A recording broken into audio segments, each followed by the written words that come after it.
अध्याय 22।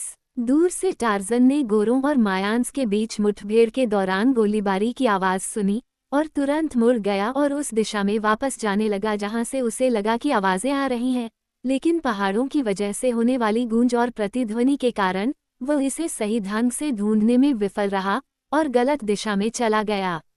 साथ ही वह अपनी इस धारणा से गुमराह हो गया कि वहां कोई भी लड़ाई स्वाभाविक रूप से कैंप साइगॉन या शमिट के कैंप के आसपास होगी। ये जानते हुए कि वह कैंप साइगॉन की अपेक्षा शमिट के कैंप के अधिक निकट था, उसने पहले वहां जाने का निर्णय लिया तथा समुद्र तट के किनारे कैंप साइगॉन तक जाने का निर्णय लिया यदि लड़ाई पहले वाले स्थान पर नहीं होती। जैसे ही वह शमिट के शिविर के सामने जंगल के छोर पर पहुंचा, वह धीरे धीरे और सावधानी से आगे बढ़ा और यह अच्छा ही हुआ क्योंकि जैसे ही वह शिविर के सामने पहुंचा, उसने देखा कि लोग वापस लौट रहे हैं और चारों गोरे भारी हथियारों से लैस हैं। उसने देखा कि जेनेट लियोन को क्राउज घसीट कर ले जा रहा है और लास्कर भारी सामान ढो रहे हैं। उसे पता था कि क्या हुआ था, लेकिन ये कैसे हुआ वह अनुमान नहीं लगा सकता था। उसने स्वाभाविक रूप से मान लिया कि उसने जो गोलीबारी सुनी थी वह इन लोगों और कैंप साइगॉन के लोगों के बीच मुठभेड़ का संकेत थी और अनुमान ये था कि शमिट की पार्टी विजयी हुई थी। शायद बाकी सभी गोरे मारे गए थे, लेकिन पेट्रिसिया कहाँ थी? छोटी इत्जल्चा कहाँ थी? उसे पेनेलोप लेके भाग्य की चिंता नहीं थी। कर्नल दुविधा में फंस गया था। शिविर में अब केवल 4 हथियारबंद लोग थे जो शिविर की रक्षा के लिए पर्याप्त नहीं थे और वो पेट्रिसिया की तलाश में नहीं जा सकता था और पेनेलोप को बिना सुरक्षा के नहीं छोड़ सकता था, नहीं वह अपनी छोटी सेना को विभाजित कर सकता था, क्योंकि 4 आदमी भी शमिट या मायांस द्वारा किए गए किसी अन्य हमले को रोकने के लिए पर्याप्त नहीं थे, नहीं 4 आदमी चिचेन इत्जा शहर पर सफलतापूर्वक हमला करने की उम्मीद कर सकते थे, जिसके बारे में उसे यकीन था कि पेट्रिसिया को पकड़ लिया गया है। और जब कर्नल अपनी समस्या का समाधान खोजने की व्यर्थ कोशिश कर रहा था, पेट्रिसिया लेग बडन को उक्समल द्वीप के राजा सिटको शियू के सिंहासन कक्ष में ले जाया गया और उसके अनुरक्षक के नेता ने राजा को संबोधित किया।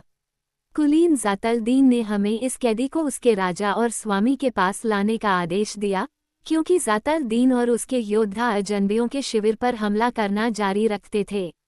एक लड़ाई हुई क्योंकि हमने अजीब आवाज़ें सुनी जिनसे ये गोरे लोग मारते हैं, लेकिन लड़ाई कैसे हुई ये हमें नहीं पता।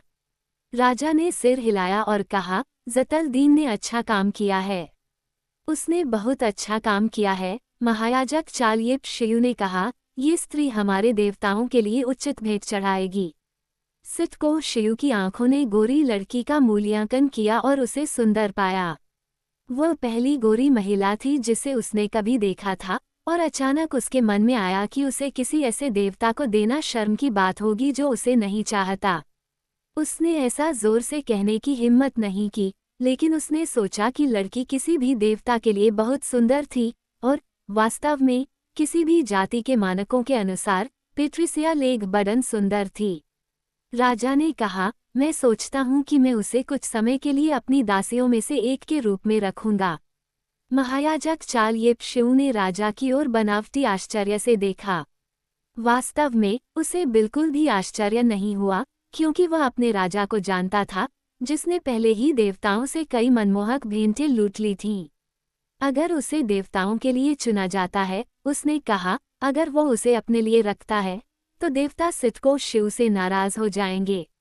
राजा ने कहा, शायद यह अच्छा होगा यदि आप ये देख लें कि उसका चयन नहीं हुआ है, कम से कम तत्काल तो नहीं। मुझे नहीं लगता कि देवता उसे चाहते हैं, उन्होंने आगे कहा। पेट्रिसिया ध्यान से सुन रही थी और कम से कम इस बातचीत का सार तो समझ ही गई थी। एक भगवान ने मुझे पहले ही चुन लिया है, उसने कहा, और अगर तुम मुझे नुकसान पहुंचाओगे तो वह नाराज हो जाएगा। सिटको शियू ने आश्चर्य से उसकी ओर देखा। वह माया की भाषा बोलती है, उसने महायाजक से कहा। लेकिन बहुत अच्छी तरह से नहीं, चालयेप शियू ने टिप्पणी की। देवता अपनी भाषा बोलते हैं, पेट्रिसिया ने कहा, उनके लिए मनुष्यों की भाषा का कोई उपयोग नहीं है। राजा ने पूछा, क्या ये संभव है कि वह देवी हो? मैं लॉर्ड फॉरेस्ट की साथी हूँ, पेट्रिसिया ने कहा। जब वह चिचेन इत्जा आया था तो तुमने उसके साथ जो व्यवहार किया था उसके कारण वह पहले से ही तुमसे बहुत नाराज है। अगर तुम समझदार हो तो तुम मुझे उसके पास वापस भेज दोगे।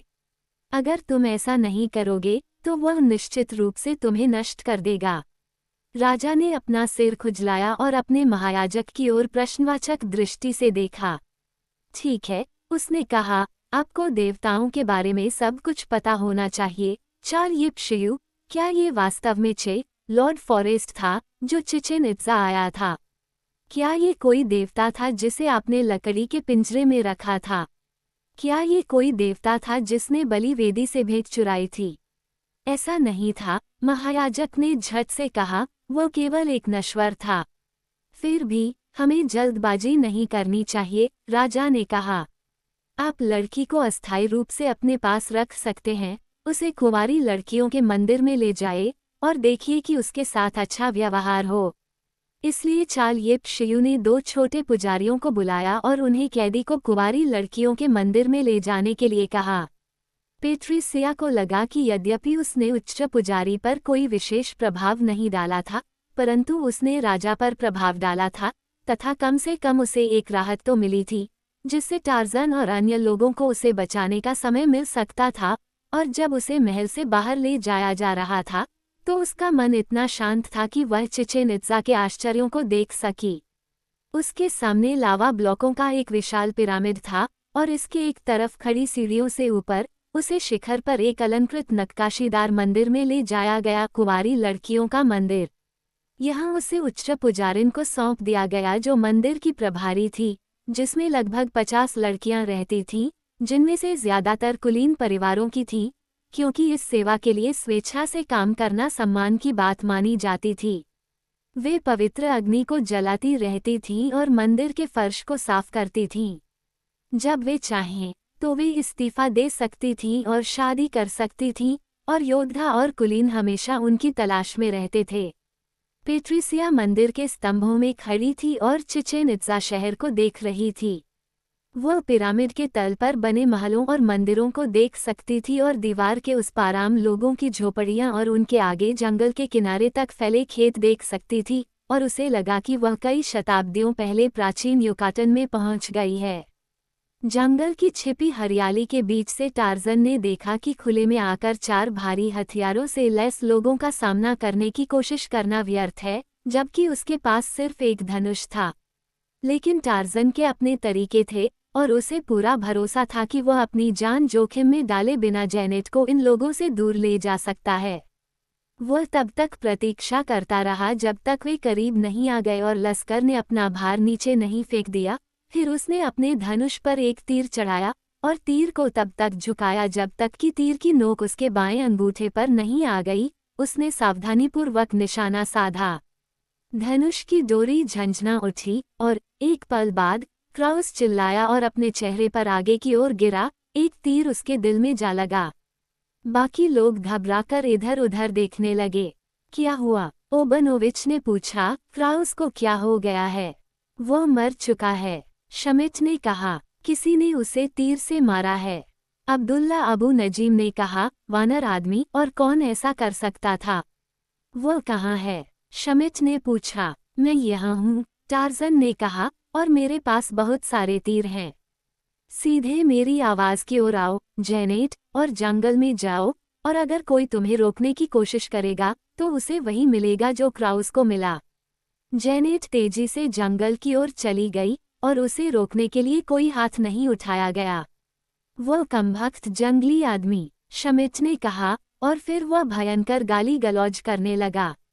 मैं उसे पकड़ लूंगा, मैं उसे पकड़ लूंगा, वह चिल्लाया और अपनी राइफल उठाकर जंगल में उस दिशा में गोली चला दी जहां से टार्ज़न की आवाज आई थी।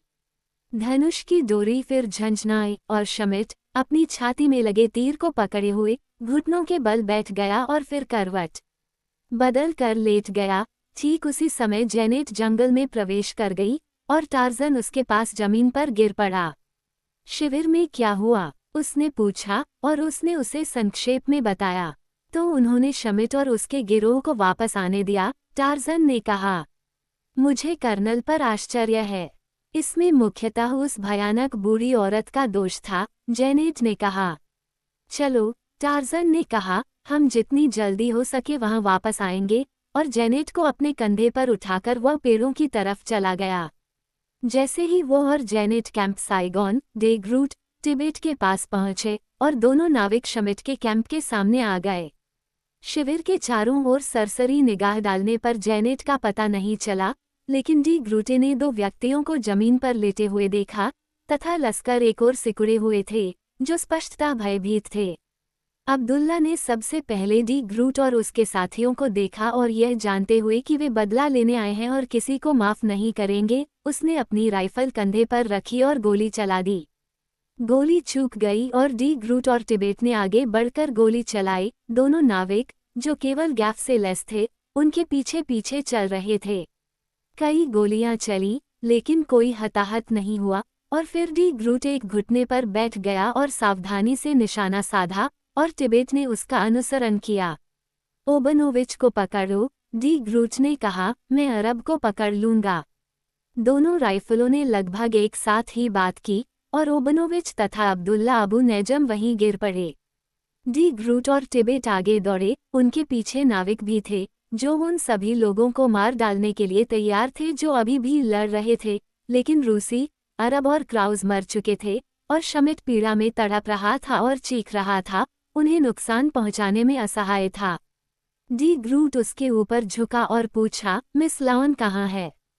चीखते और गालियां देते हुए, लगभग अस्पष्ट शब्दों में, शमिट ने बुदबुदाया, वह जंगली आदमी, धिक्कार है उस पर, वो उसे ले गया और फिर उसकी मृत्यु हो गई। भगवान का शुक्र है, डी ग्रूट ने कहा, वह अब सुरक्षित है। चारों ने मृत व्यक्तियों के शरीर से हथियार और गोला बारूद ले लिया, तथा उन्हें दिए गए अधिकार का प्रयोग करते हुए लास्करों को अपना सामान उठाकर कैंप साइगॉन की ओर वापस जाने के लिए मजबूर कर दिया।